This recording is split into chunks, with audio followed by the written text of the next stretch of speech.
এই অংশ থেকে আমাদের এবার শুধুমাত্র জানতে হবে উপগ্রহ চিত্র এবং ভূ বৈচিত্র্য সূচক মানচিত্রের পার্থক্য। ভেরি ভেরি ইম্পর্টেন্ট কোশ্চেন 2025 মাধ্যমিক পরীক্ষার্থী তোমরা যারা রয়েছে তাদের জন্য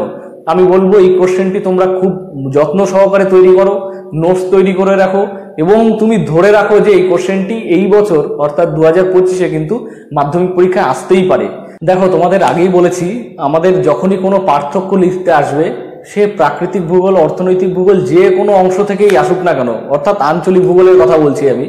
যেখান থেকেই পার্থক্য আসুক না কেন আমরা চেষ্টা করব প্রথমের অংশে ভিত্তি বা এই একই রকম ভাবে পার্থক্যের বিষয়, তারপরে যে অংশটি থাকবে সেরকম, তারপরে যে অংশ থাকবে সেই রকম ভাবে। অর্থাৎ ধরো এক্ষেত্রে আমি লিখেছি পার্থক্যের বিষয় উপগ্রহ চিত্র এবং ভূ বৈচিত্র্য সূচক মানচিত্র, এইভাবে আমরা পার্থক্য করব। দেখো, আমি তোমাদের বলে রাখি এভাবে পার্থক্য লেখার ফলে যে সুবিধাটি আমাদের হয় সেটি হলো পরীক্ষার খাতা যিনি দেখবেন অর্থাৎ এক্সামিনারের কিন্তু তোমার প্রতি একটি ভালো ইমপ্রেশন তৈরি হয়, তিনি কিন্তু তোমার প্রতি অনেক বেশি যত্নশীল হবেন এবং এইভাবে লিখলে অনেক পরিষ্কার পরিচ্ছন্ন হয় এবং প্রত্যেকটা পয়েন্ট বুঝতে কিন্তু সুবিধা হয়, সেক্ষেত্রে ভালো নাম্বার পাওয়া যেতে পারে।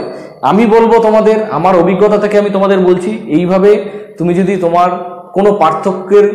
কোশ্চেনের উত্তর তুমি লিখে আসো সম্পূর্ণ নম্বর পেতে কিন্তু তোমাকে সাহায্য করবে এই পদ্ধতিতে তুমি যদি উত্তর করো।